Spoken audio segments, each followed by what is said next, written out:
Dear friends, welcome to this latest episode of the podcast, The Way Out is In.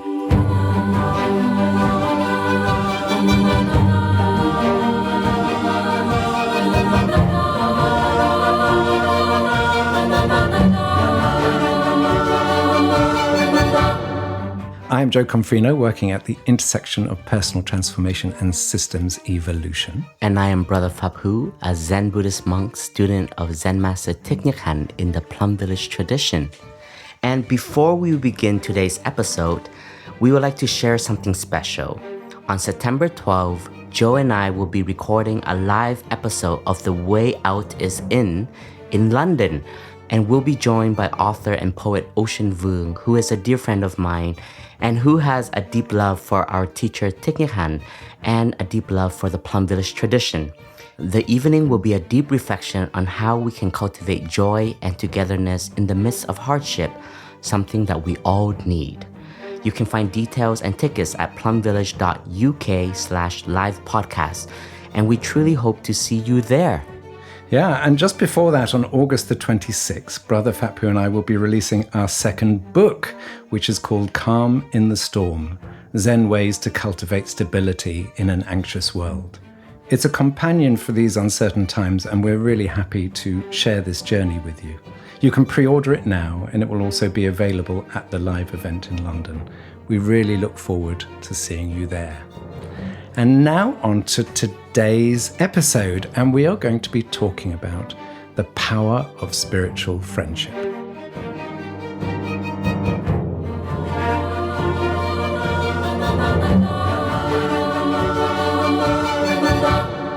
The way out is in.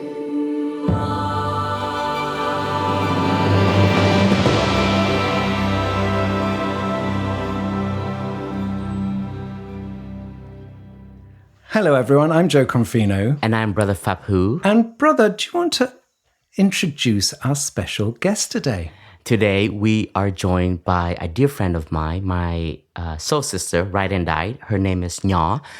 And we first met in Plum Village as teenagers in 2000, but she already met my blood sister in 1998 during our summer opening.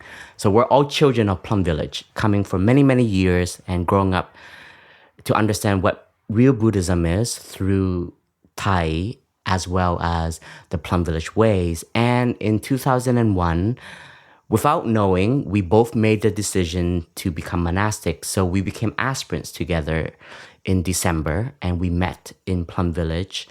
And we went on an incredible journey to enter into the monastery as young teenagers. And we ordained on February 7th, 2002. And Nho and I were monastic for a very long time, attending TWOII also together, on many retreats together. Nho was with us as a nun for 17 years. And then the path led her to continue her spiritual journey, not in the robes, but in the world. And she continues to keep coming back to Plum Village, can't get rid of her. She is a deep pillar also of my friendship and my community. And she is here with us today. And today we will be exploring the meaning of spiritual friendship. And brother, we've been waiting a long time for Nho to be here so we could record this episode. And also because both your and my Dharma names include the word friendship. So do you want to just mention your name? So my name, as many of you know, is Brother Phap Huu, and is translated as Dharma friend. To be a friend in the Dharma, to be a friend of the Dharma, to be a spiritual friend. Right. And my Dharma name is Spiritual Friend of the Heart. And so we have that in common. And before we go into, brother, when we are given a name, how important is that? Because we're talking here about spiritual friendship, but actually friendship is in both our names. How important is it that it's in a name? When we receive a Dharma name, it is almost like a trust that we're receiving. It is also the intention that a teacher sees our potential in it. And it's something that is given for us to practice our whole life. So I remember when I received my Dharma name as a monk, Brother Phap Huu, Thai, meaning teacher in Vietnamese, Thai told me, learn to befriend yourself first, and then learn to be a friend of many. And I thought it was easy because I think I was likable and I think I can like people. But as life goes on, I'm like, humans are very complicated, and sometimes I'd rather be a friend of a tree and a friend of a cat. But before becoming a monk, when I received the 5 mindfulness training, we were given our lineage name. So you spoke about your lineage name. And my lineage name was actually Good Human of the Heart. Tâm Hiền Nhân. And I actually really liked that because that was like the journey for me to cultivate kindness in me, to be a good person. So somehow it has always reflected in my way of being, whether I know it or not. So the name has a deep impact on each and every one of us. Beautiful. Thank you. Now I know what to do with my name. So that's helpful. Thank you. I should have asked you 15 years ago. Nho, let me come to you. What is the connection between Buddhism and spiritual friendship? How important is spiritual friendship in the context of this path? Oh, yeah. I always love listening to Brother Phap Huu talk about his name, because every time he talks about his name, there's something that's new that comes out, and I learn something more about how he's like deepening his practice with his name. And I told Brother Phap Huu before this, well, right when we started, I was like, I got some surprises for you today, brother. Spiritual friendship is profoundly important on this path of practice. There's this story often that we hear about Ananda's sort of insight he had as he was practicing, and he brings this insight to the Buddha, and he says to the Buddha, dear Lord, I have a profound insight.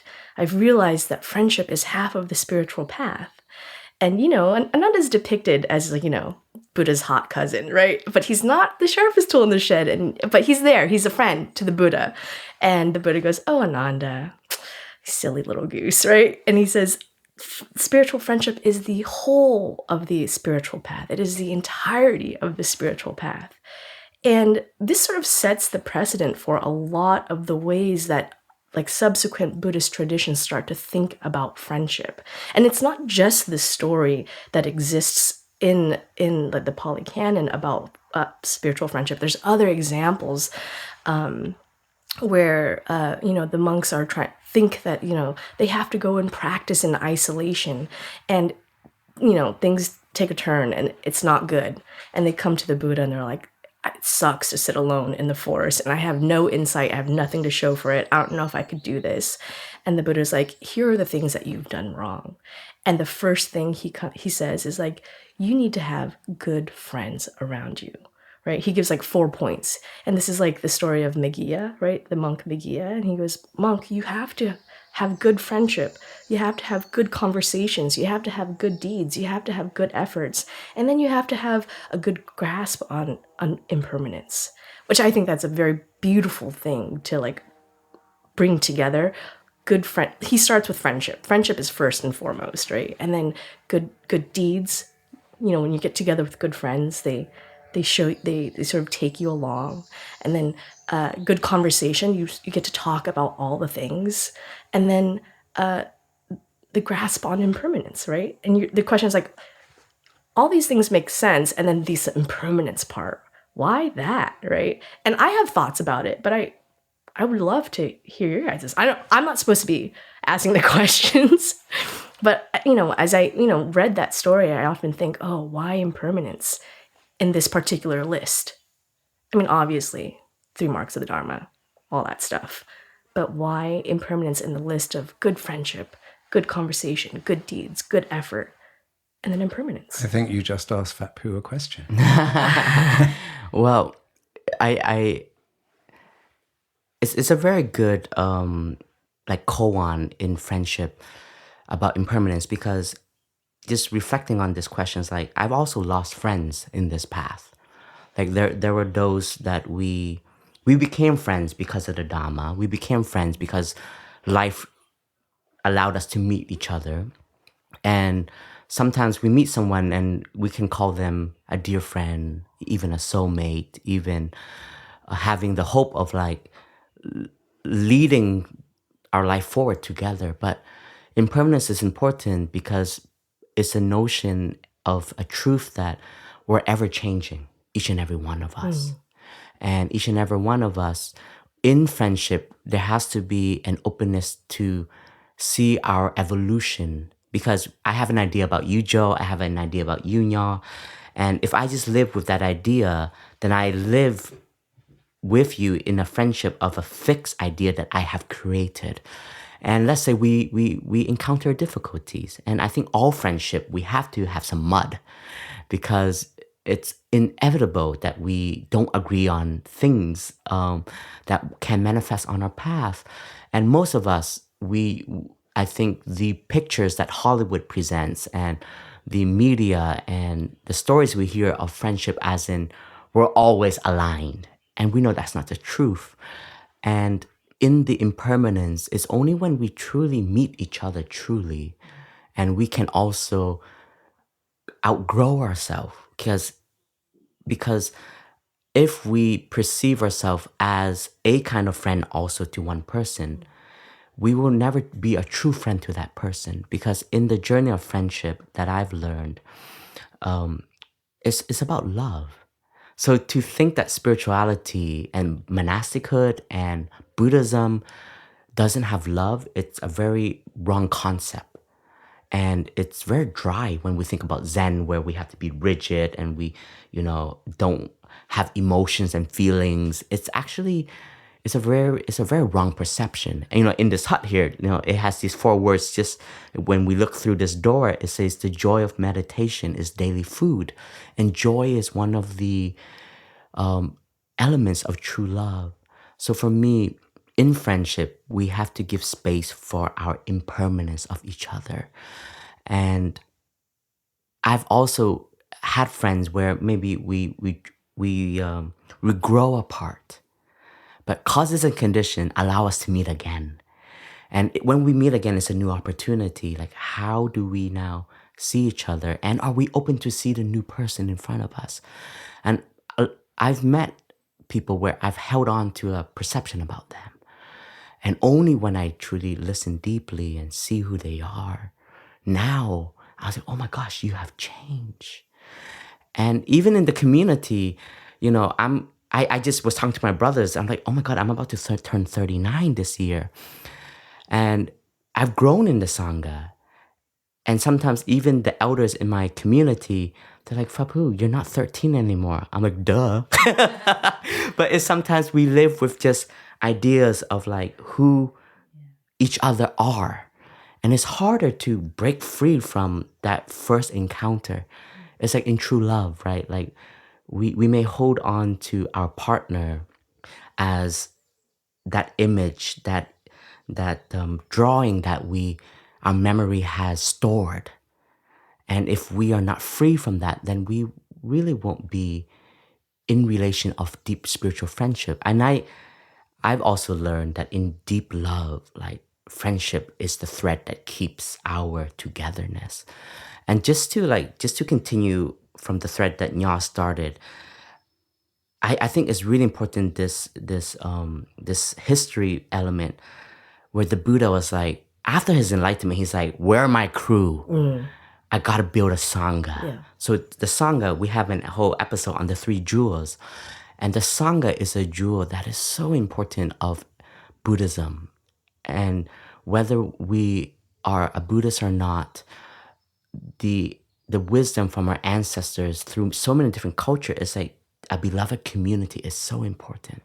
That is the only foundation where we can truly realize our deepest aspiration. And if we look at all our history through the times of every revolutionist, every leader, every compassionate leader, Mahatma Gandhi, Dr. King, Malcolm X, Thai, even Jesus, like they all had students, community around them.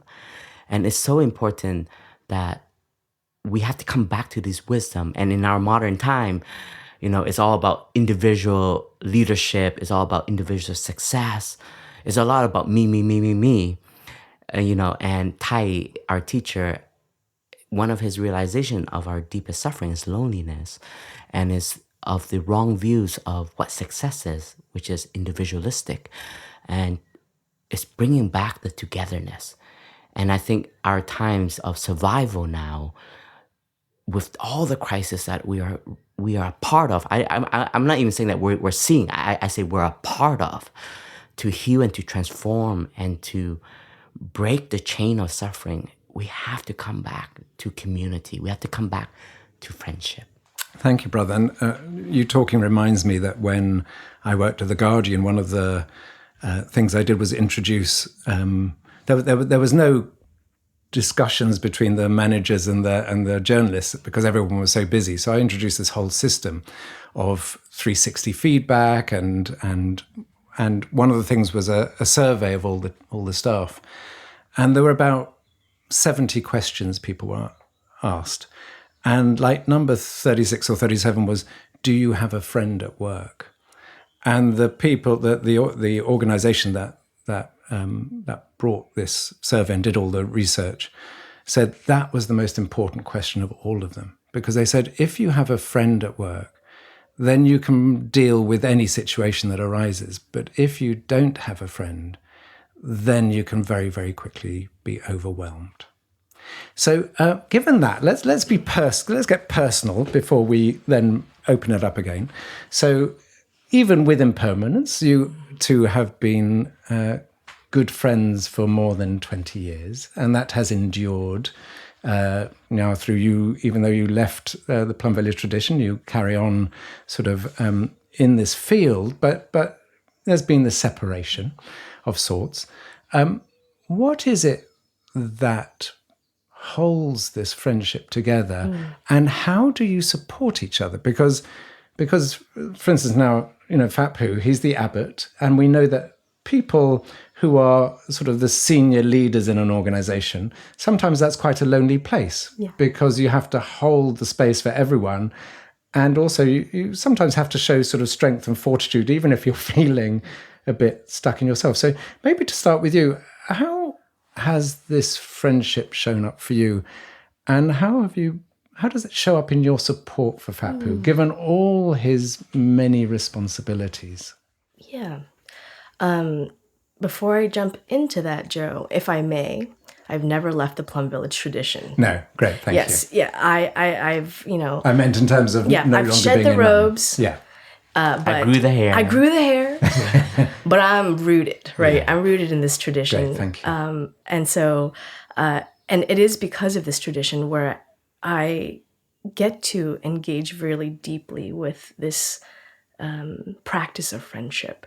I want to double down on what Brother Phap Huu's talked about love, right? And I said, I have a fun fact for you that, your name and the word for friendship in the Buddhist languages and in Pali and Sanskrit are linguistically related to loving kindness.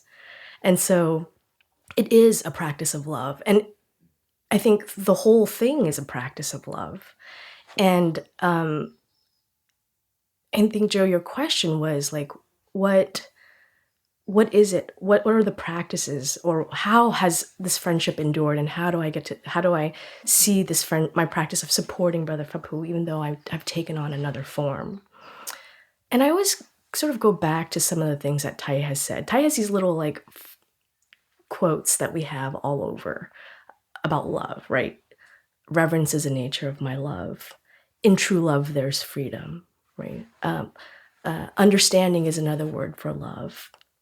And, you think those are little fun little quotes here and there that you can get a calligraphy put on your wall. But I think those are like ultimate truth bombs, right? Like those are things that are really, you can contemplate that all day, all night for the rest of your life. And to ask yourself, in true love, there's freedom. What does that actually mean? And how do we actually realize that, right? And so I think in many ways, when I support Brother Phap Huu, I get so much support back. This is a reciprocal friendship, we are nourishing and supporting and celebrating and calling each other out as well, right? We're having hard, difficult conversations. We get irritated with each other. We get space with each other. And yet we continue to maintain, like we keep the eye on the prize, right? Like in every meditative practice, like Brother Phap Huu often in the podcast says, mindfulness always has to have an object, right? In this friendship, there's an object, and we're here to support each other's greatest freedom and liberation. And there are ways in which when people hear, oh, in true love, there's freedom, people will be like, oh, freedom, that means I can do whatever I want. I can do, like there's this sort of recklessness. And that's not the type of freedom I'm talking about. I'm talking about like some real, raw, internal stuff where I can show up in this relationship and he can show up in this relationship in his undefended self. Because there's many ways Brother Phap Huu, who is the abbot of Plum Village and Upper Hamlet, he has to take on particular responsibilities. And there are moments where he has to hold himself in particular ways. I mean, just recently in Bordeaux, Brother Phap Huu was recording, I was with him while he was recording Miracle of Mindfulness. And there was a story where Tai goes and he's giving the sharing, and there was a question and answer portion of it. And this man sort of like says, if you love Vietnam so much, if you care for your people so much, why aren't you over there and doing the work over there? Why are you coming over here? And Tai like takes a deep breath and he like holds himself together and he answers this question to the best of his ability, right? And the story goes, after that session, after that question is answered, he sort of turns to the organizer and he sort of whispers something in her ear and then gets up and walks out. And then he goes out and he sort of just like takes these big grasps of air and just sort of almost collapses because it was such a hurtful question. It was so painful to him. But in that moment, he had to hold himself, right? Because it wasn't just about him. It was just, he kept his eye on the prize. Like, I'm here for peace, and I have to come to the roots in order to call for peace. And so even in the midst of his criticism and pain, he had to hold himself together. And behind closed doors, outside, away from everyone, he sort of took a deep breath and was holding himself with deep tenderness, right? And I think of that when I heard Brother Phap Huu here read that story. I thought of him, how there's ways in which he has to hold so many things, and I hope, and in my practice, I hope that he gets to, behind closed doors, he gets to just cry, just be, and know that it would be like we're holding these tears together, we're supporting. Yeah, this is an emotional moment. So let's just let's take a moment.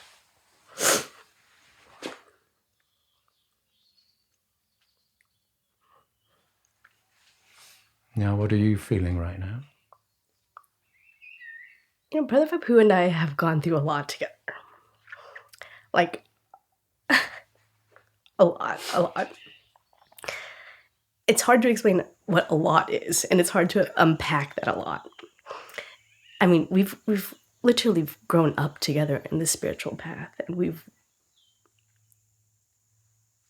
seen each other through some of the hardest times as Thai's attendant, and sort of like continuing to grow from these periods of true, like, a great challenge, right? And we, I did not expect this to be so emotional as in sharing this. I always want my brother. He truly is my soul sibling, and I always want him. I see, it's not even I see the potential. I just see him. And there's so much love and reverence in the work that he does, in the ways that he has to hold, even in times where it's really challenging for him. And he does it beautifully. And we don't even have to talk about it post-session. And sometimes we just sit silently with each other in a room. We don't even have to say a single thing to each other, because we've seen each other through as children in growing up in Plum Village, as young teenagers in Plum Village, and then through adulthood, even through my own disrobing. It was a conversation I had with Brother Phap Huu, and we'd made it together. I didn't make a unilateral decision, and it was a tough conversation for the both of us, and it helped us reimagine what our friendship could look like. And so, when I go back to this idea of like in true love, there's freedom. That's what I think about. I want, in particular, personally, in the relationship between Brother Phap Huu and I want him to feel the freest, whether he's in the public eye or just sitting silently in the room with me. I want him to be able to feel his undefended self. I want him to see himself the way I see him. And there are moments where I've had this like real conversation with him. There are moments where I've said things to him that were really hard for me to say, because I was like, am I going to test the boundaries of this friendship? Am I going to stay nice, or am I going to be kind? Right? And I think there's a difference between being nice and being kind. And I've been on this crusade of saying there's a difference, right? Being nice is trying to avoid difficult conversations and just avoid discomfort. But because I love him so much, and we can only grow with each other, that if I don't share with him what I see and we don't get to have a conversation about it, we miss out. We miss out on the connection. We miss out on the growth. We miss out on the things that we could do together. We revert back to an individualistic place. And so I have to trust my brother to have these conversations, right? And I trust him to call me out when things are wilding out too much. And in that, I think there's true freedom. Because I come full. I come undefended. I come raw. And that's what I mean by freedom. Meaning I don't have to protect who I am. I don't have to perform anything anymore. I get to be in the presence of my friend, and my friend will tell me everything exactly as it is.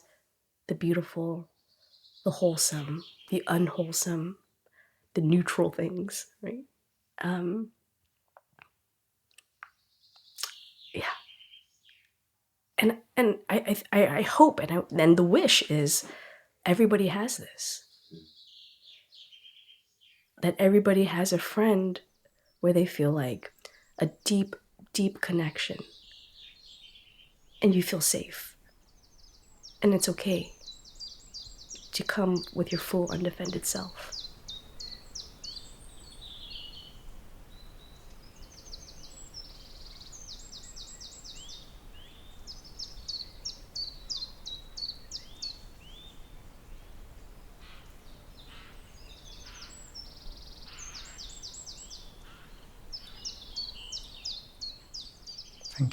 Thank you, now. Brother Phap Huu.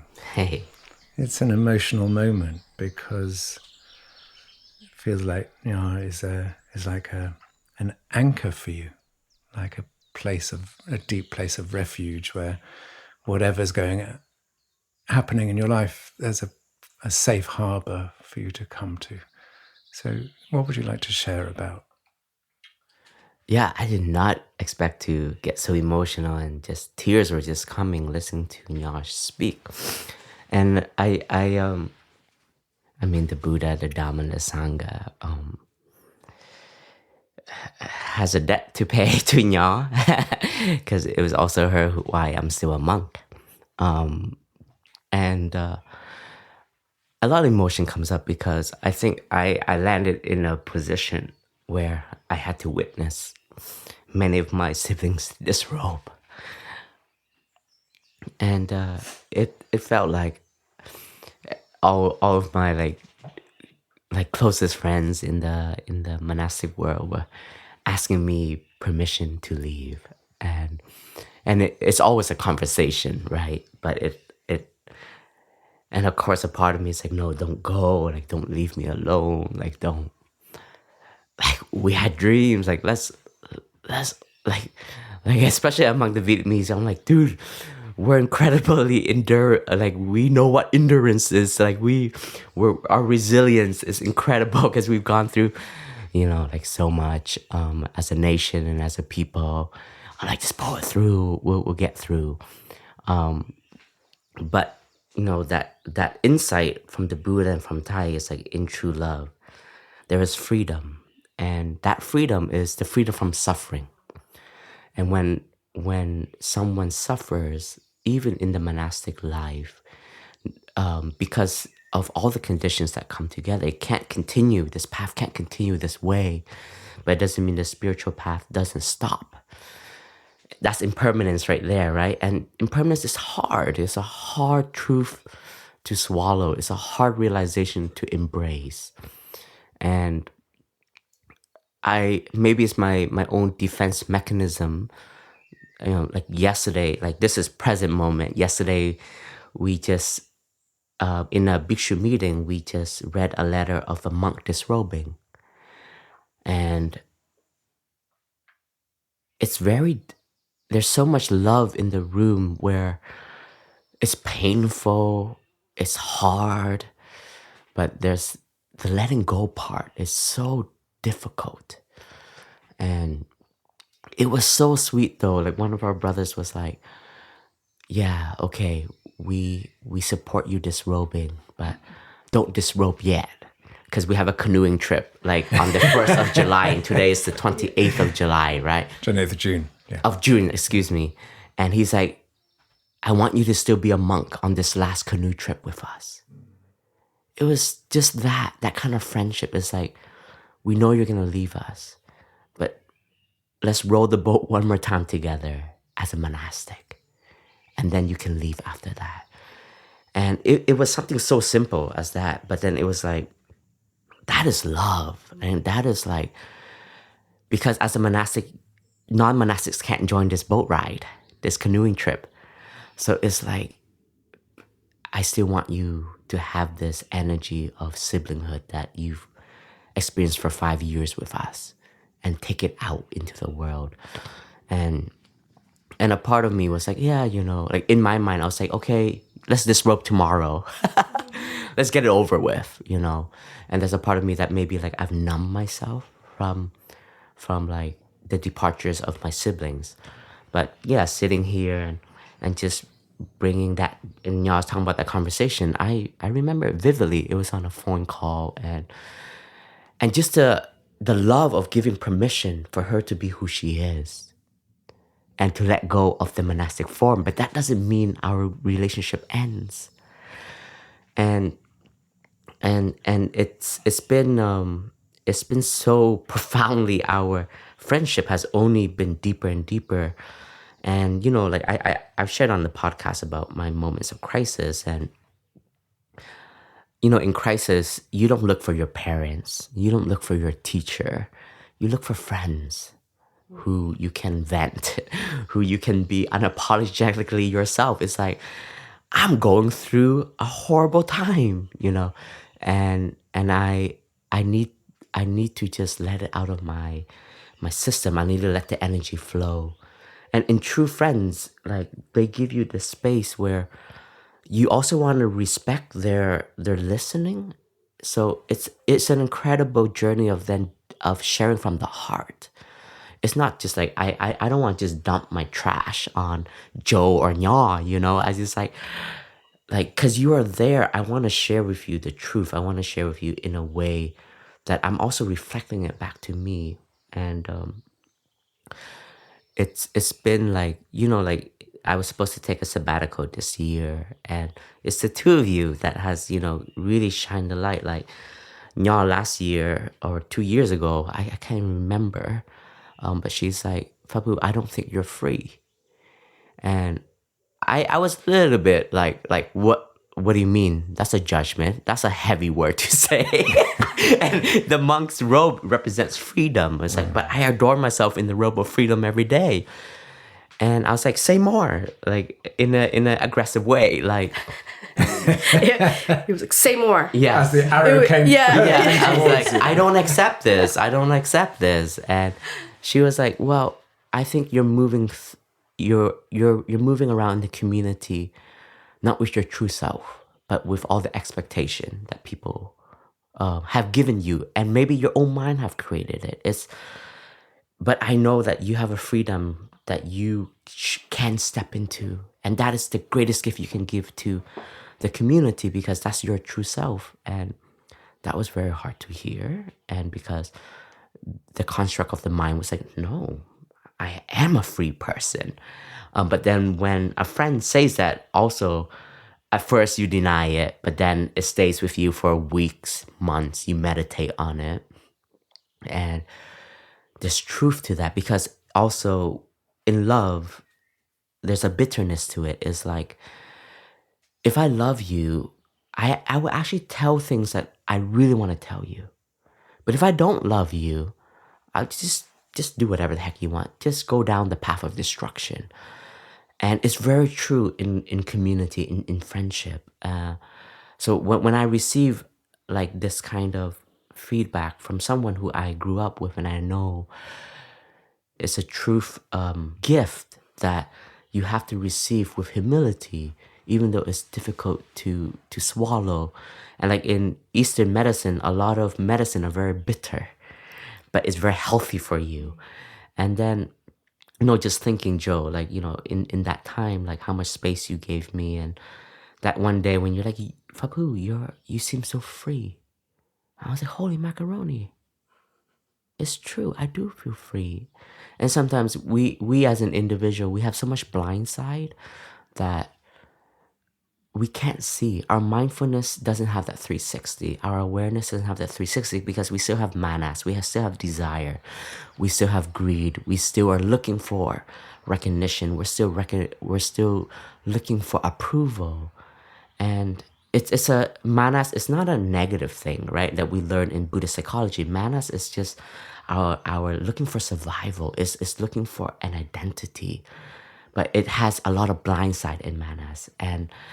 But when there's a friend who can water your flower and say, "You look free today," and you're like, "Huh, you're right."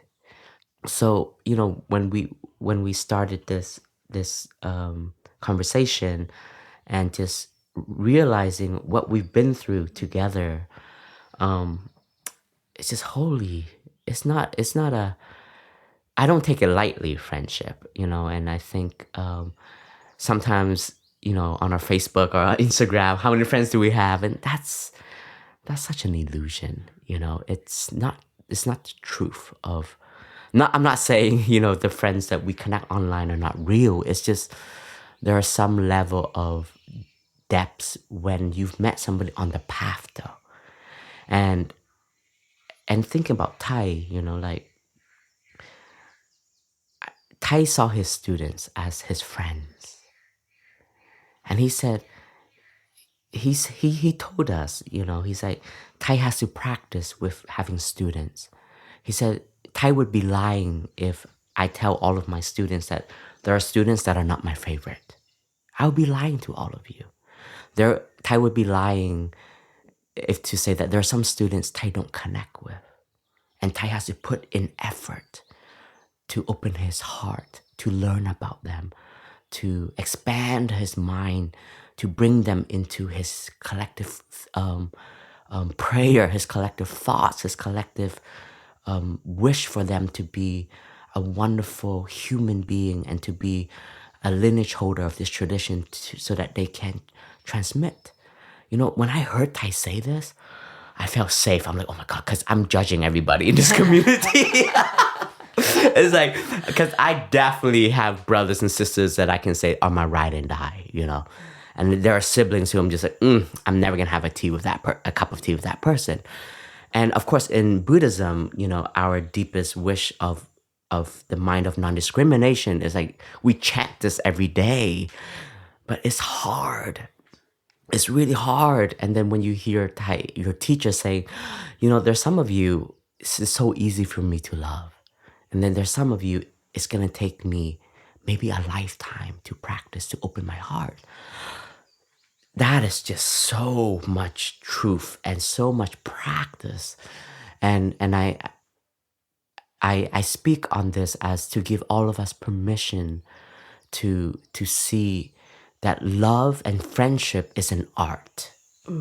it's a true art. And Tai said, he trained us when we came in. He's like, find your inner circle.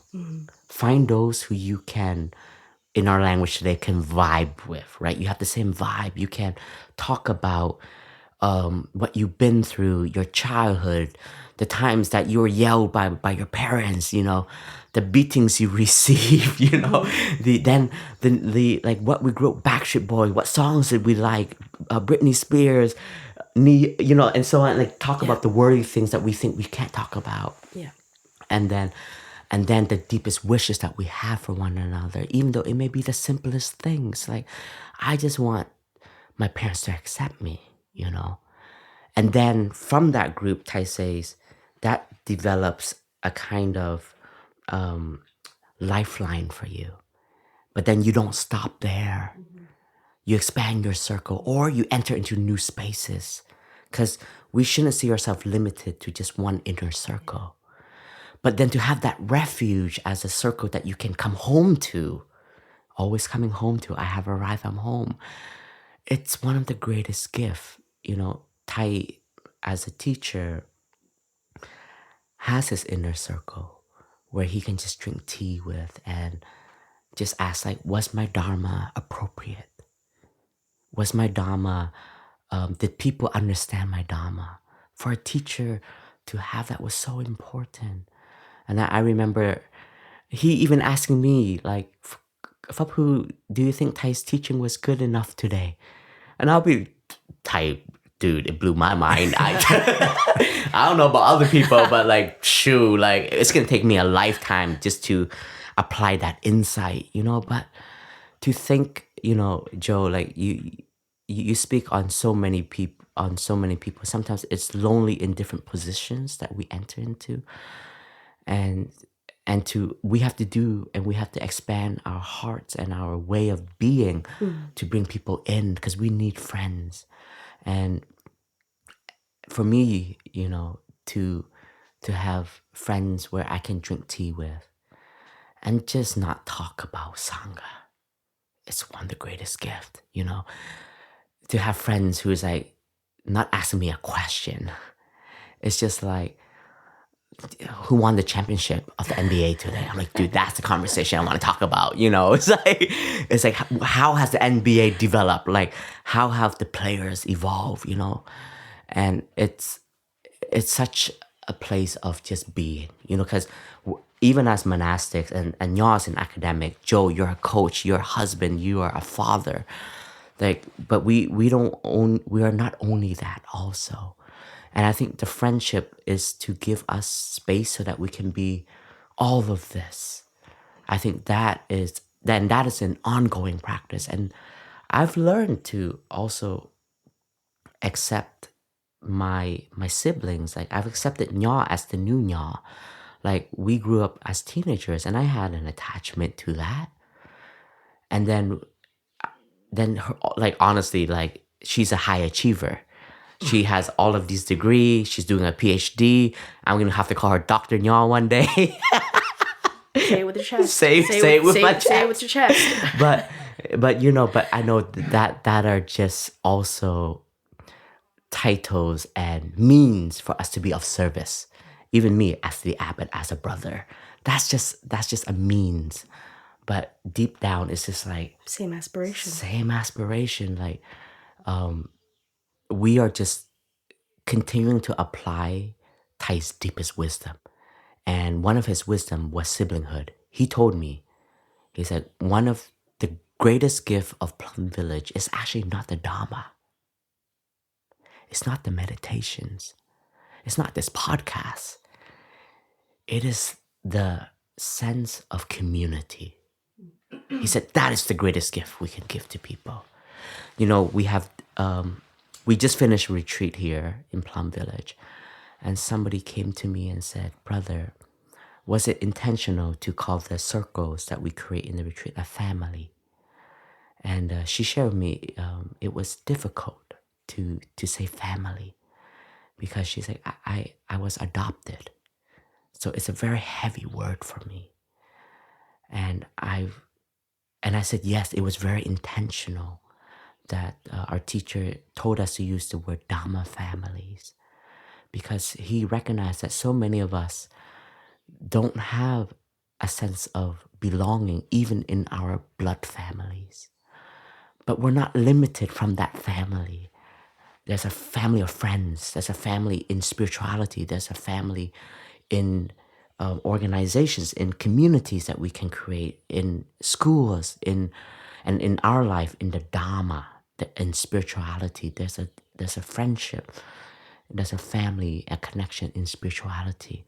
And so Tai said he always judges the community of our harmony, of our togetherness, of our ability to play together, to sit together, to have joy together. It's like don't look at, I always look at how are we relating to one another. It's in the simple thing of how I offer a cup of tea, how I'm ready to just take someone's plate and wash their bowl because they're so busy right now. And it's not a 1+1. It's like, okay, I did that for you, so you better wash my bowl later. Like in true love, in true family, all of that becomes, the relationship is not of, Transactional. It's not transactional. Yeah. And I think in our world, like we have to transform all of this. And I think some of the biggest training as a novice and as an aspirant is being unconditional. And that's very difficult. So we're put in rooms together. We're put in teams together to cook together, to cut the grass together. And then it's the relationship like, is this transactional? Are you looking for gratitude because you are cooking for someone? And as we were reading The Miracle of Mindfulness, so it's very fresh. So in the book, The Miracle of Mindfulness is one of the book that introduced, Foundational book. it's a foundational book. It introduced the world to mindfulness. It's a book that is a key that unlocked the West to mindfulness. But it was a book of a teacher becoming a teacher. It was Tai writing a letter to his students in Vietnam who he cannot return home to. And Brother Quang, which is one of his lay students, was the main student that he was writing to. And in the book, he said, even if you're an activist and you are saving people's lives and you're building humanity and rebuilding humanity in villages, but if you're doing it from a place of self, of your pride and ego, he said, don't do it. Enter into interbeing. Enter into, you're doing this because you see them as you, then you can be in service of. And that, when I read that, I'm like, man, like, I still can't do this. It's still such a difficult application. But that is I would say that's the definition of deep friendship, is of interbeing. When we hear Tai speak about, in love, there's no more boundaries because my love is your love. Your suffering is my suffering. My transformation is your transformation. Your transformation, I celebrate it, even though I cannot transform it yet. I'm not comparing now because your transformation gives me hope that the Dharma is transformative, right? So, I think that's where all these emotions were coming from when we started to go, when Jo, you invited us to go personal, because it's been such a journey. It's been such a deep journey, and how rich it is to still be in this tradition. I flirted with leaving this tradition, with leaving the brown robes, with even maybe not thinking about coming back to the Sangha. And it is the demons inside of us that tells us, go out there, get known, do it yourself. Here is like, it's all about togetherness. No, you want your own name. It's, those voices are like, in Buddhism, we call it the voices of Mara, that pushes us away from our deepest aspiration, our deepest love. And just before we continue to explore, I was speaking to Brother Spirit yesterday because I wanted to congratulate each other and water each other's flower, like being able to host a retreat for scientists. We just finished. It's not a small task. And there was so much transformation. And I just said, brother, like, thank you for doing this. You and Sister Hero and Brother Ting Duk, Brother Ting Kai, and many other were holding this. And I said, in this conversation, I said, I just want to water your flower as a member of the community. Because sometimes we forget. And Brother Spirit said, Phap Huu, like, he was reminded of the time when he had a conversation with one of our elder Brother Phap Huu, and he's given up everything. He was a composer, a scientist, a mathematician, to be a monk, and he wanted deep Buddhism, and he asked Brother Phap Huu, like, what can I do to be a better monk? And Brother Phap Huu was like, go drink tea with your brothers. Learn to drink tea with your brothers. And he told me he was so angry. He was like, I've given up everything and you're telling me to drink tea? But then he said, but if Brother Phap Huu told me to do this, who I really respect and who I've seen, because Thich Nhat Hanh was also like MIT, so like a scholar. And he said, if he also is telling me to do this, because he didn't believe that Thai was telling us to nurture our joy and our relationship as the main focus. And he was like, after that conversation, he's like, all right, I'm going to go drink tea. There's got to be truth to this. There's got to be truth to not ignoring the act of togetherness. Because he's like, I grew up in academic in the West. It's like, it's all about me. It's about my papers. I need to get the funding for that. I got to fight. And here it's like, be friends, man. Like, learn to be together. Do this retreat together. Learn to hold the space together. And I love where he went with this conversation after I watered his flower. Because he was just saying, like, I couldn't have done this alone. It was because of the siblinghood, where he is also getting the energy. Because it makes him so happy to see all of us nourished and also pushing ourselves to grow more. To see, these are things we don't know yet. Let's for the next retreat to do better there.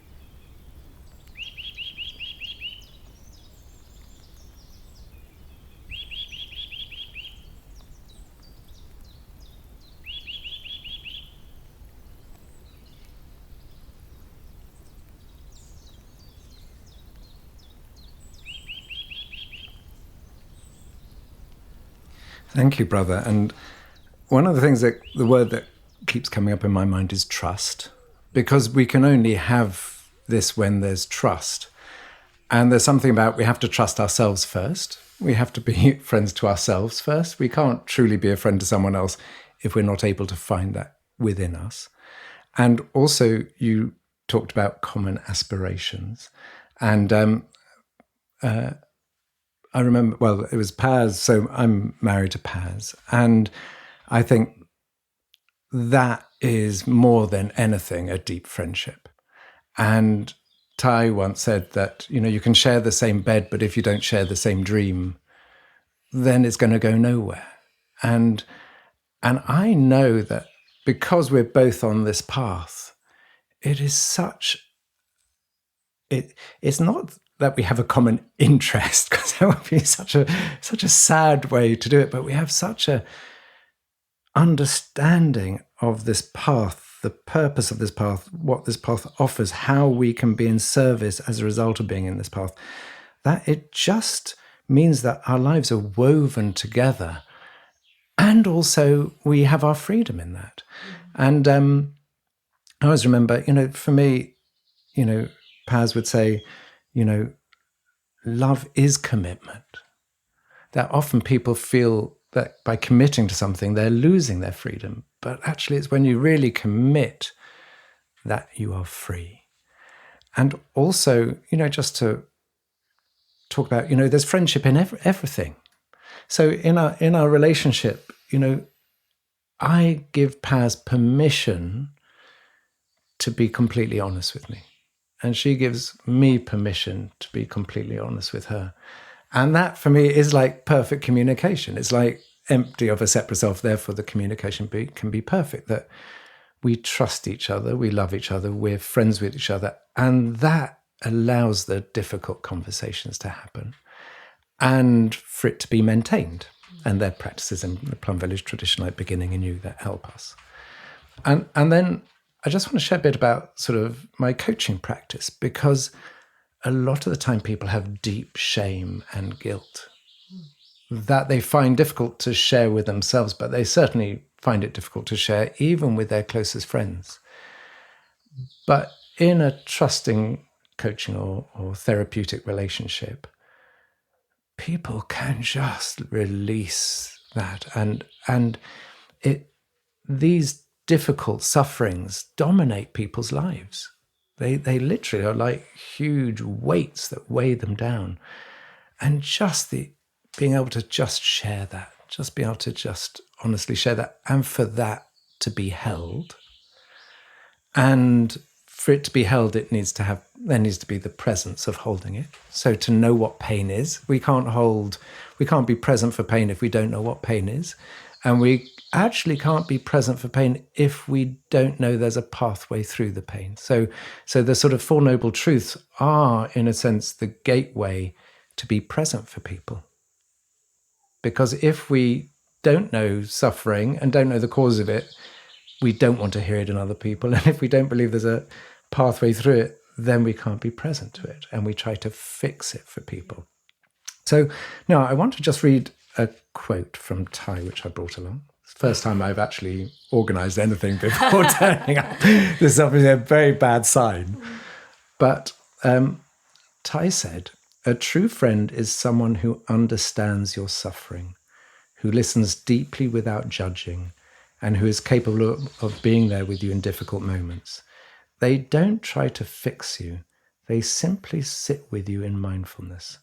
This kind of presence is rare, and it is a great gift.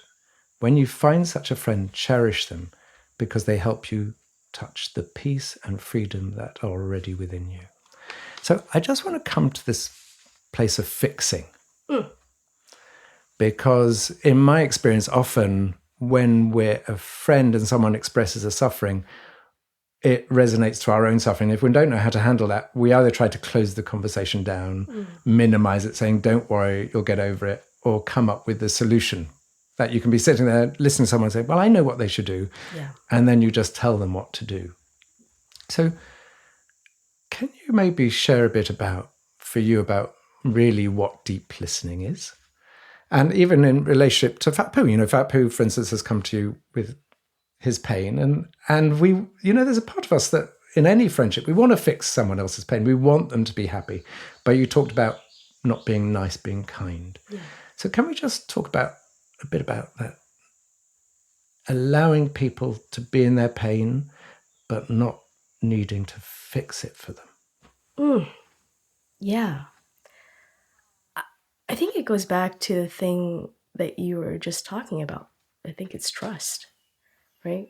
In the friendship, if my friend brings their pain to the table, there's a certain amount of trust that they're sharing with me, that they could bring to the table this pain that could be very deep, or they just realize that this is a pain that they have, right? And they're putting it on the table.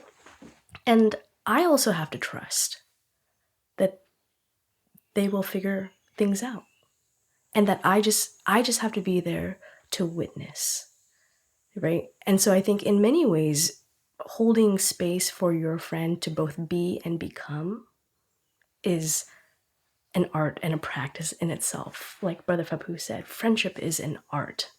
And in fact, I can't stop thinking about the story or the way that the Buddha and other Buddhist teachers and Tai talks about friendship. And I really, we just came off of the science retreat, and I keep saying the greatest technology we have is each other. These relationships that we have with each other. We keep seeking something else. But the thing that makes us feel like we are living a meaningful life is being seen and acknowledged and recognized by the gaze of another person, the loving gaze of another person. And I think that's all we're seeking, essentially, right? And so like, what does it mean to like tap into this technology of friendship? It doesn't look like one thing. There's not one model of friendship, right? The way I'm friends with Brother Phap Huu is very different from the way I'm friends with my other friends in the world. And there's ways in which there's an underlying practice to all of the ways that we show up for each other. And I think, sometimes you do have an answer in your head when the problem's at the table, right? You're like, oh, I know exactly what you need to do. And the most kindest thing you can do is just shut up. Mm-hmm. Because sometimes as a friend, you have to be like, oh, they're not ready for this. And when they're ready, they will ask, right? And there's also like as you said, there's clear communication that you can practice with your friends and say, is this I need you to listen moment, or let's problem solve this together moment? And you trust that your friend would show up, or your partner or your loved one could say that to you. But again, you have to cultivate the trust around that beforehand, right?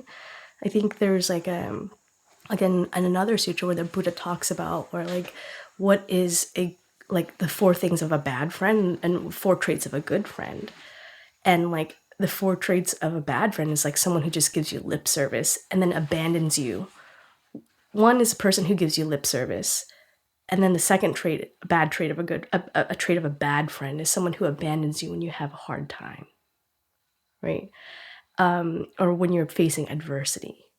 And so as a good friend, the other list that he offers is a good friend is an enduring friend, a resilient friend who will sit with you through the discomfort, right?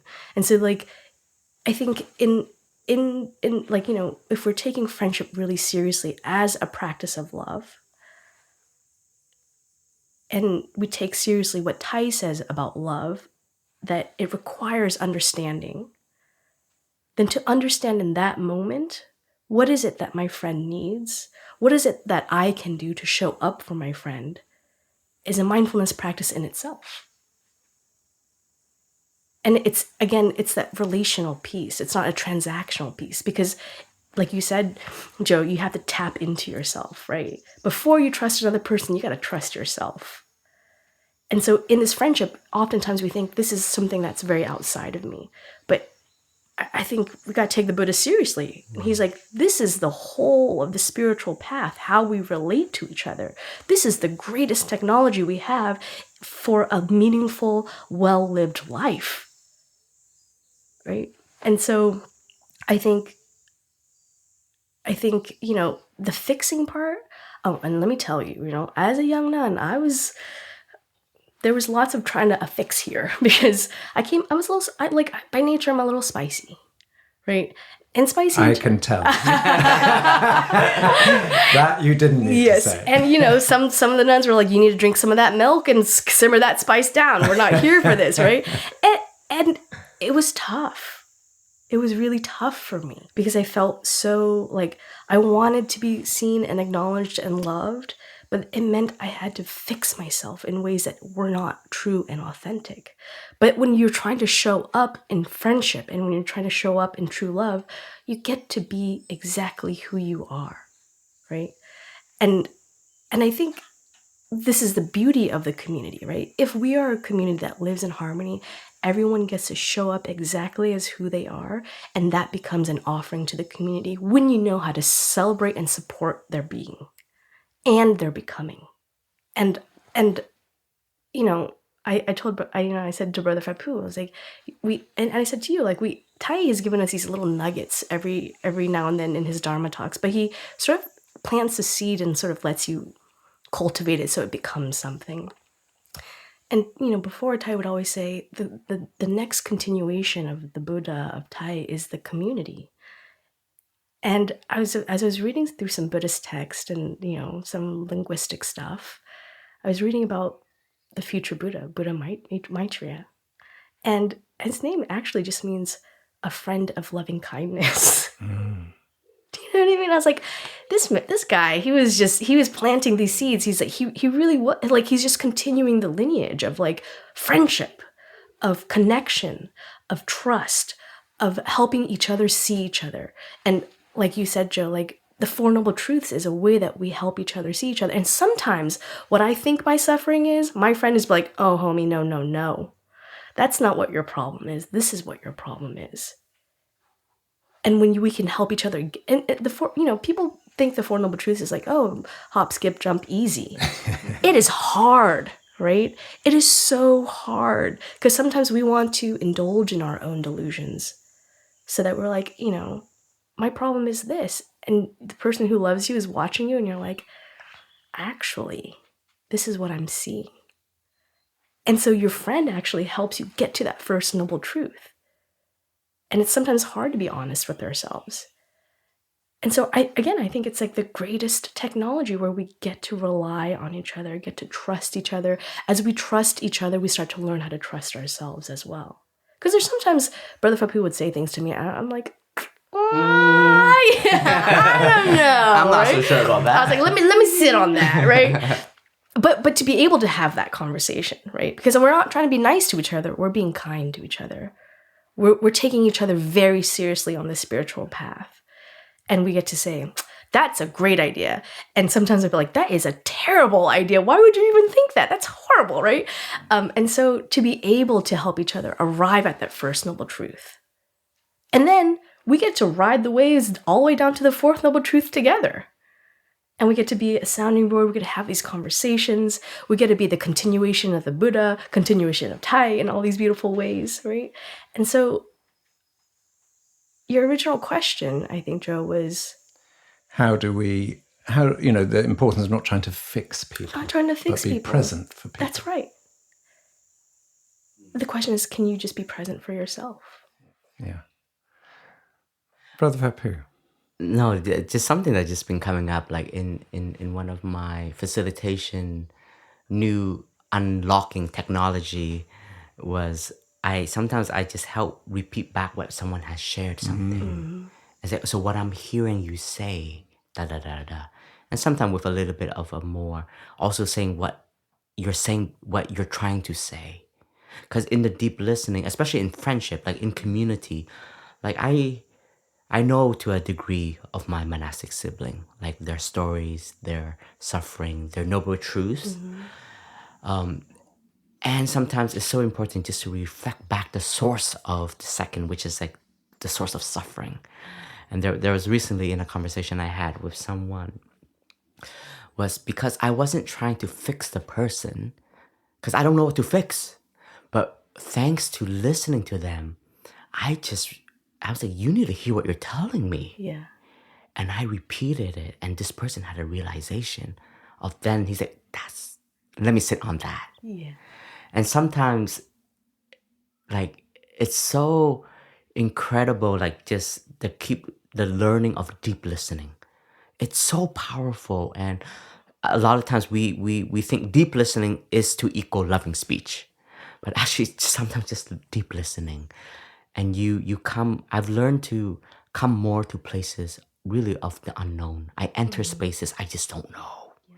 But what I'm going to do is I'm going to listen. I'm going to show up.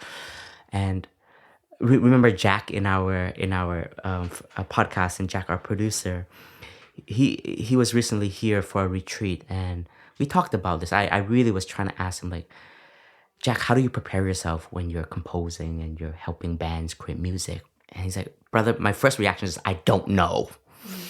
Because if I know, then the band won't have space to add the melody into the silence, right? Because if you know, then you're bringing already a composed idea that you've had. That's very different.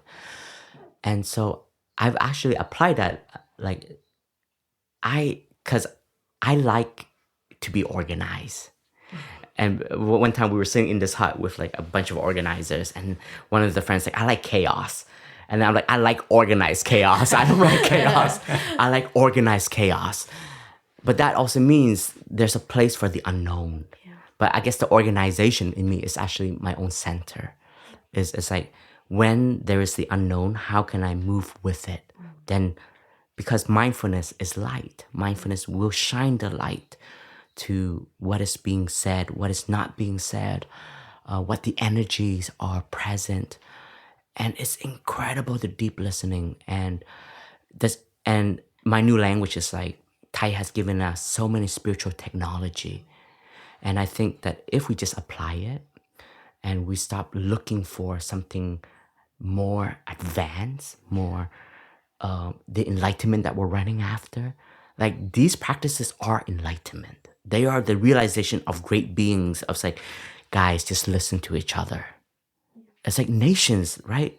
If the nations would just stop the bombing, stop the killing, and just listen to the suffering that are present, we have a way forward. Yeah. It's like, oh my gosh, it's like, you know, like if we all just take a pause and just listen to our own pulses, to our own heartbeat, to our own anger, to our own wrong perception, we will have an awakened society.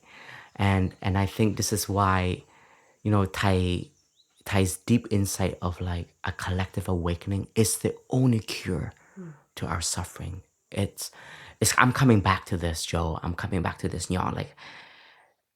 And I have been realizing, oh my goodness, like all of these retreats that Thai has created this technology of coming together, listening to the trees together, listening to our pain together, listen to the stories that we need to tell of ourselves in a free way. Not to be attached to our story, but just to give it a voice and then see other stories kind of emerge. Like these retreats are some of the deepest peace work that I'm touching now. Like when Thai, as a monk, as an activist, as a voice, he realized I have a short life. He lived to 95. What I'm gonna devote to it is to non-stop create, helping people touch their inner peace. Because you cannot imagine the ripple of this transformation. And all of this, like what Nho said, is that the most powerful spiritual technology is the coming together. But how do we do it in a way that for us to hear ourselves is also to lower our egos, lower our prides. And we're doing more and more in our retreats. Like even in the science retreat, I said, introduce yourself as your first name. Don't tell me what you did. Don't tell me what you're doing. Don't tell me what you've done. I just want to meet you in the here and now. And guess what? Somehow I'm going to learn all about you through this journey. But we've been so accustomed now in our relationship. It's like, hi, I'm Brother Phap Huu. I am an abbot. I am a podcaster. Then it's like, please accept me because I have all of these titles. And then actually, that's not even safety. We think that's a safety mechanism. That's actually all our insecurities, right? And in our retreats, like in the artist retreat, when we held it together, people are just like, I don't want to be known as a violinist. I just want you to know who I am in this moment. And that is so simple. But it was so beautiful that we can all just allow ourselves to be who we are. And then from that is the trust is developed. Because I'm not here to look for a contract. I'm not here to look for a new opportunity. And I tell people to come to Plum Village, don't come here trying to learn something. Come here just to be. Because I think our thirst for even a fix is so powerful now. Yeah. We're looking for a spiritual teaching to fix us. We're looking to fix all of our suffering. You know, guess what? Some of your suffering, you might not be able to fix it. Lifetimes. It may be the next generation that will do it for you. Right? So it's this nuance that I'm touching in our modern time. One of the loneliness is a epidemic, but also this craving for fixing, for well-being. Well-being is important, but the Buddha teaches well-being can only be there when ill-being is there. And when ill-being is there, well-being is already there. You just have to expand your hearts and your mindfulness to see it. So in the loneliness, there's a friendship that can be there. It's your breath. It's the friendship of oneself. It's the friendship of my suffering, and also when I am in relation, I can be motivated by your by your strength. I don't become jealous of it. Your success is like, dude, I'm going to celebrate that because there's a part of me there. And you have to train this because it is a very competitive stream in the world, right? And I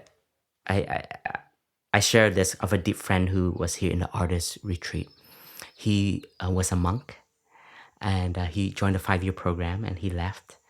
But he was a producer, and in the artist retreat, he was able to invite one of his artistic friend, who became a singer and a very famous singer in Germany. And it was in this retreat that he saw that the path, they all took different routes. He became a monk. And then the other one became a known artist. And he was just, in the retreat, was just able to just celebrate who he has become. And that was so liberating for him. And he was able to share that, like how happy he is that the path, that this friend has become a known singer. And this friend then was able to say, and thank you for introducing me to this retreat, because you became a monk. And I was so curious to what you have been doing and who you have become. And Plum Village, like I just have to go there. And it was because the journeys we've taken have shown us two different routes. But now we're meeting again, new humans in this retreat. And he shared with me, he's like, I'm celebrating, brother, his success. And what I'm hearing is I'm celebrating my reconciliation of also my jealousy and my competitiveness that was coming up. And it was so beautiful. And some healing may take years. And the beauty in this is now he can transmit that freedom that he has in his way of being. So these are just some like real stories like I was just able to encounter in the last 2 months. A couple of things from that. One is, in my experience, the biggest danger in any relationship, in any love relationship, is competition and power struggle. In my first marriage, we were in power struggle. And there was this competitiveness of who was winning and who was losing, who was succeeding, who was failing. And ultimately, I think that destroyed our relationship because we weren't able to manage that. And in my relationship with Paz, what is such a relief is to want the best for each other. Yeah. It's just, oh my God, it's so, that I want the very best. My deepest wish is for Paz to blossom in the way she wants to blossom, and her deep wish is for me to blossom. And there's no competition in that. And partly it's because of the Dharma. Because if you don't have the Dharma's foundation, then it's very difficult to see someone else's success as our success and to see the interbeing nature. And we just remain with our individual selves. And the second thing you just started to talk about, which I want to just come to you on really, is about time. So you mentioned sometimes lifetimes, sometimes takes time. So one of I went on a few management training programs when I was young, and I've forgotten absolutely everything, apart from one thing. And in management training, they love these sort of 4 quadrants. And there was one called the Johari window. And it goes like this. It says, the first quadrant is what I know about myself that another person knows. So that my name's Joe and that I live near Plum Village, And the second is what I know about myself that you don't know. And the third is what I don't know about myself that you know. So for instance, when people go for media training in their film, they suddenly realize they say things or repeat things that they don't even know about. So and then the fourth one is what I don't know about myself and what you don't know about me. And that is a journey. Because the journey is to share what I know about myself that you don't know, because that is allowing you in. The third is about me not knowing something that you share. So you're talking about the way you are with Phap Huu, that the kindness of pointing out the things that are difficult. And when we do those two, then it opens into the unknowing. Yeah. And it can't open to the unknowing unless there's a deep, deep sharing. And that takes time. So I suppose I want to just get back to the personal here. Juicy. Because I want you to cry again. It's good for the numbers.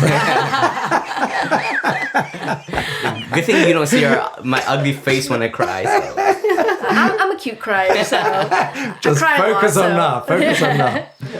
So I'm just interested in sort of how you see your friendship developing. Because these things are not static and it's impermanent, and the hope is that your friendship will continue through your life. Yeah. And so I'm just wondering, because you already know each other so-called well, Yeah. but my wife always says to me, we've been together 20 years, but do you really know me? And do I really know you? And I think, well, God, I have got a hidden lives of things that I don't fully share, and she has her own life, and we don't truly know each other. On certain levels, there's an infinite amount to learn about oneself, never mind the other person. Yeah. So I just want to sort of, what is your, in a sense, wish for your friendship with Phap Huu? So you're ready, you could stop at this point and it'd be like, that's pretty good. We've gone a long way, but there's a long way to go. We hope. And if there is a long way to go, Yeah. how would you like to see that as a sort of, not just in terms of you and Phap Huu, but in terms of also in general terms, how can things continue to develop? And are there any, because you have a great knowledge and understanding of the teachings, whether they're teachings that can help us to know that journey? I think that in order to properly discuss the future of our friendship, I think I'll have to say something about the past of our friendship. When I disrobed, it wasn't like, I'm going to disrobe, this is great. It was the hardest decision I had to make at that time. And it was a painful decision.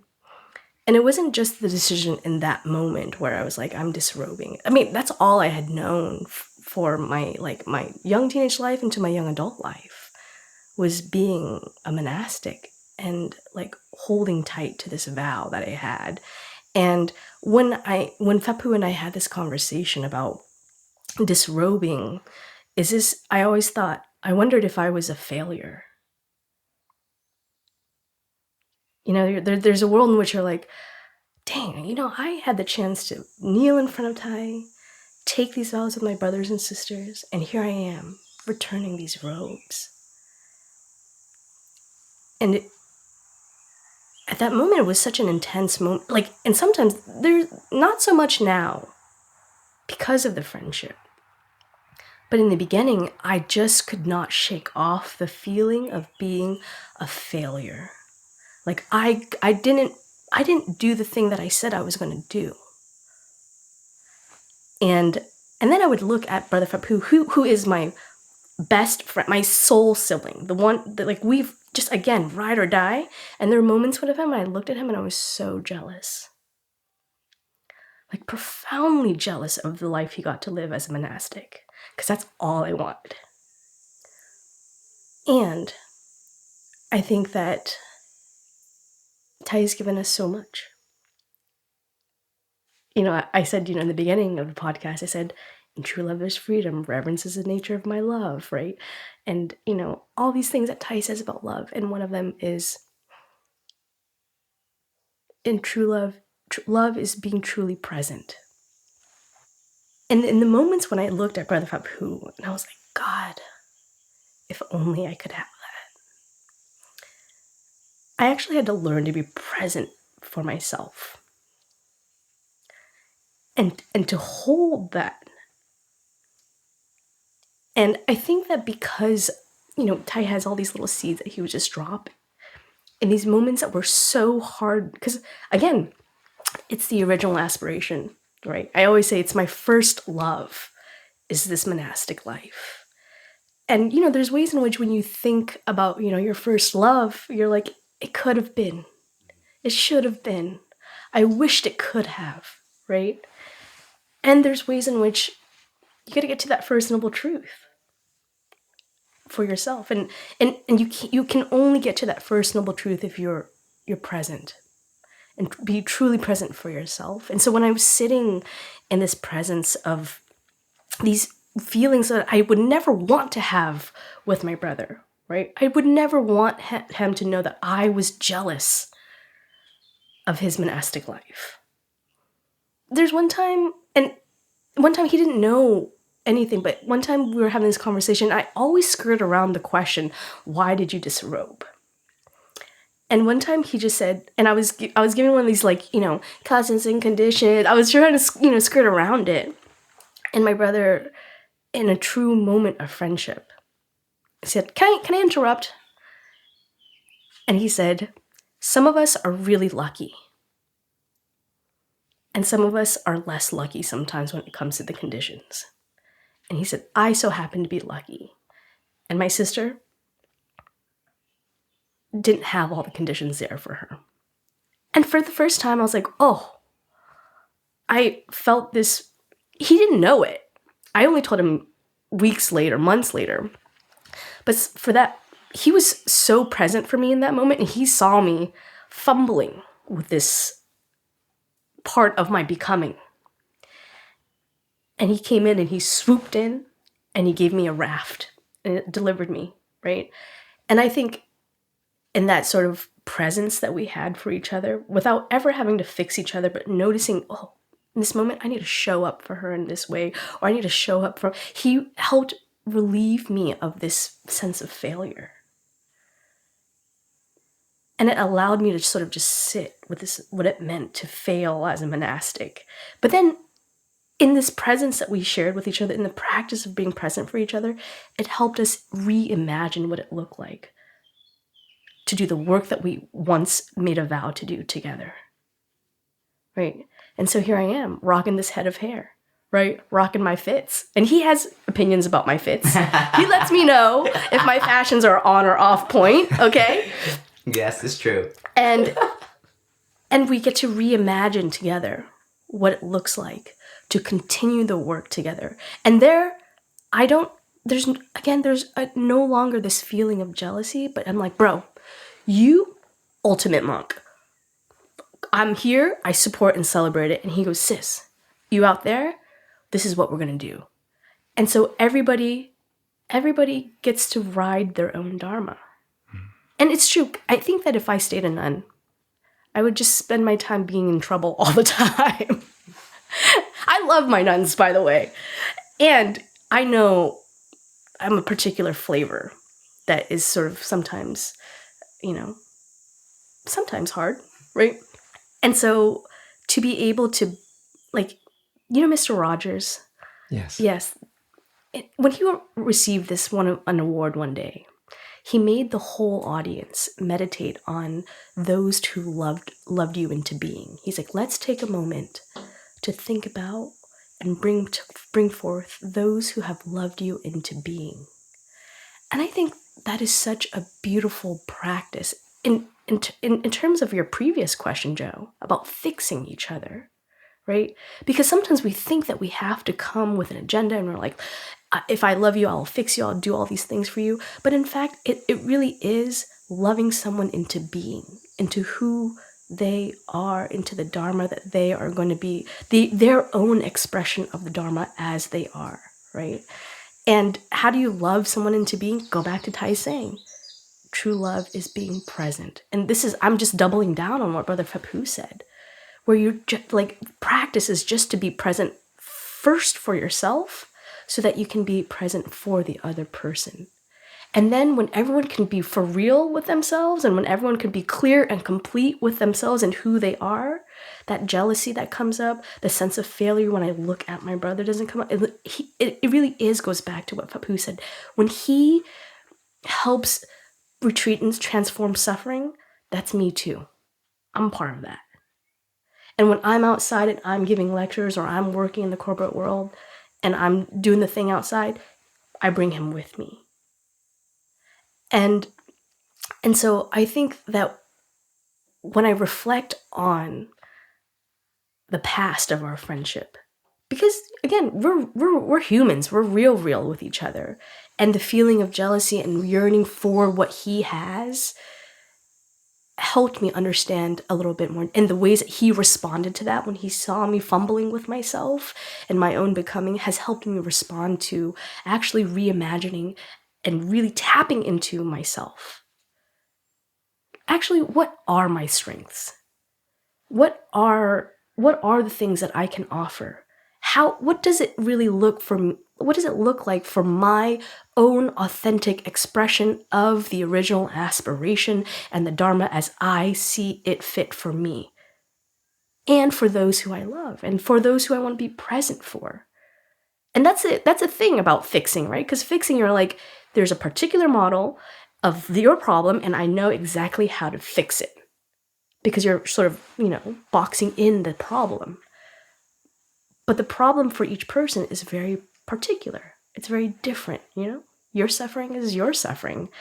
And my suffering is my suffering. They inter-are and they're also very particular in its own ways. And so I think that in our friendship, as I grow in our friendship, I'm learning to love myself so much more profoundly. And I could not say that before. I could not look in, one time Ty says, have you ever looked in a mirror and smiled at yourself? And actually I was like, uh-oh.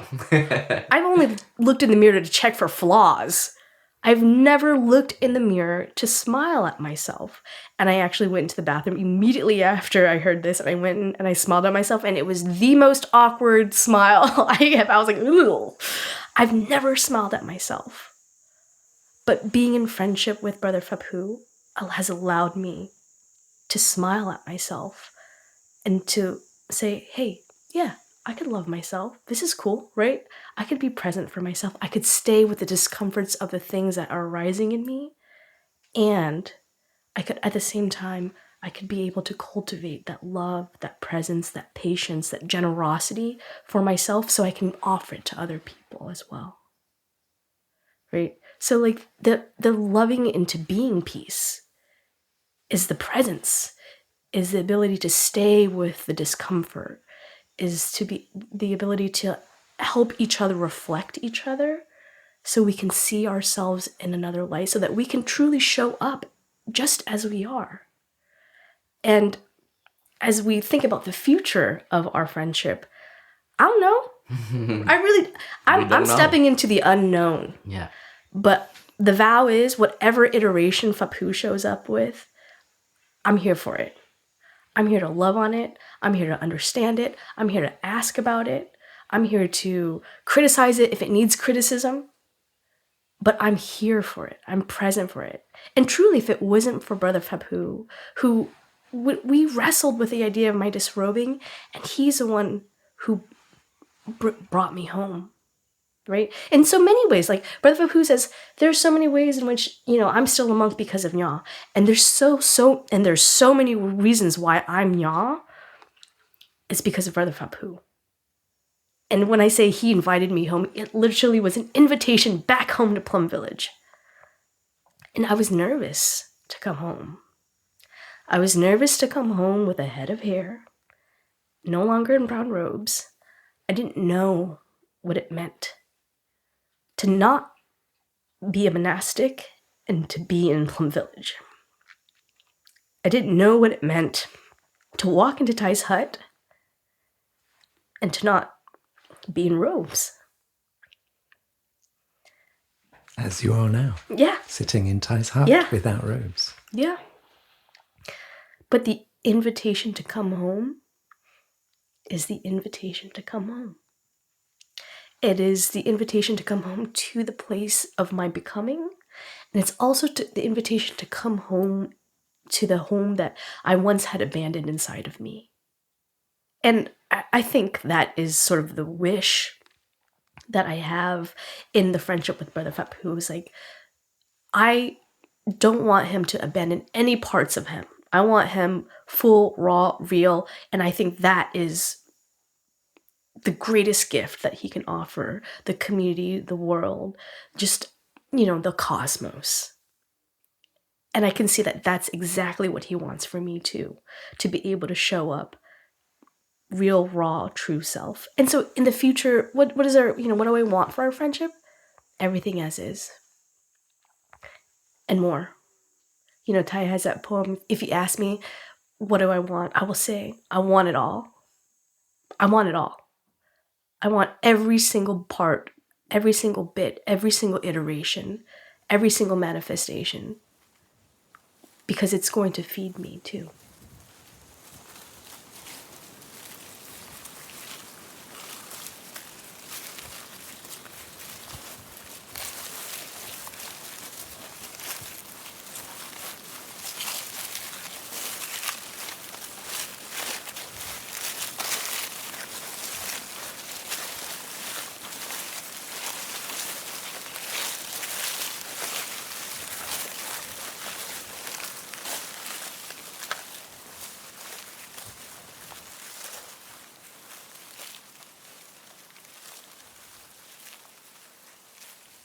Thank you, Nho. Phap Huu, I tend to give you the final word. I don't know if we need a final word. That feels like the final word. So let us allow that to be the final word. Thank you so much for your deep sharing and for being so present. And the way Phap Huu described you before you arrived, it looks as though now you can come in and be a teacher to the monastics in the same way the monastics can be a teacher to you. And that is a truly beautiful thing to come back also as a teacher. Going home. Yeah. And Phap Huu, I've said enough times how much I love and respect you, but I love and respect you even more today, and to just honor your journey and your journey for yourself and your journey that you offer to everyone else, because you're making this path safer for other people who choose to step onto it, and they won't even know, but they'll know. And in that sense, you are, as all the monastics are, and in your own flavor, a wonderful continuation of TWOII, because you continue to walk that path, and behind you open that path for others to follow. So how wonderful that you two are walking it side by side. Thank you both. And I have to say thank you, Jo, for also being part of this path and being a friend, but also a shoulder, a shoulder to rely on, a shoulder to lift the Sangha up too. When the monastics were like, dude, we're so tired. I can't do this anymore. And your kindness and your refuge for many of us. I hope you know this, and if you've forgotten, I will just keep reminding, and this podcast too, for us to explore where we're at and to reminisce on also how the Dharma has shaped our life, but how it moves us forward, and continue to explore together. This is what I like. Like, dear listeners, we never come in with what we're gonna talk about. we have a theme, and we're like Nho asked, like, so what are we talking about? I said, we're gonna talk wherever Jo leads us. And I think it's very true to the way out is in, because if we don't come into this present moment, then this podcast wouldn't be authentic. And I really value this, because there's not, I think the podcast is also a place for me to also just be vulnerable and let things come out as it needs to come out, because some things I've been just holding. And dear listener, we're very happy to be back in the podcast. I know we've been away for 2 months, and that you listeners are our friends too. Absolutely. It's absolutely. like no separation, and it feels cozy, because we also have met some of you and get responses from some of you, and it does feel like family. It really does. And we hope that we can continue to be your friends on this path, and that you are really alive every time we put the mics up and we start with the introduction, welcome to another episode. Because Hey, that's my pitch. but because it's like mindfulness, you need to have an object to practice to. Yeah. In the podcast, we have to have a community that we are sharing so that we can hear ourselves, but also to cultivate and to be a part of your journey in this life. So very grateful and very honored. Thank you so much, dear friends. Thank you.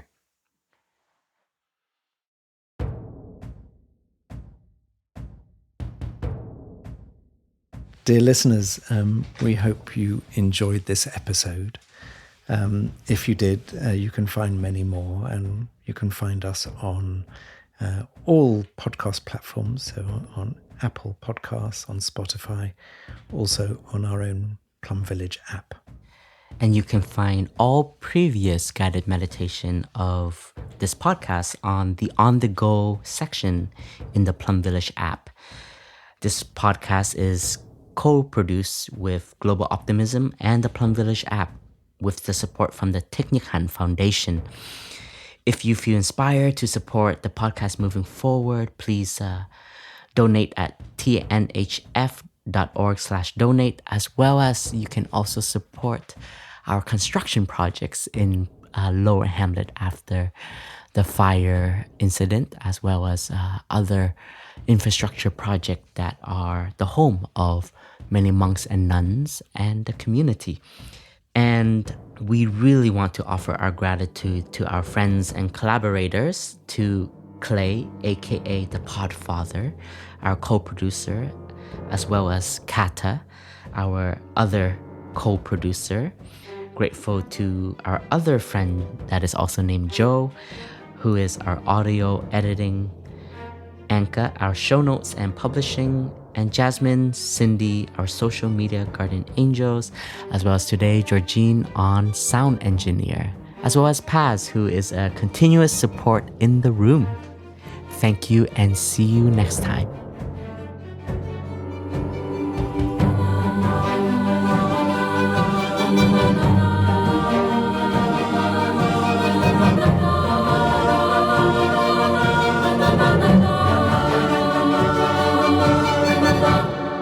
The way out is in.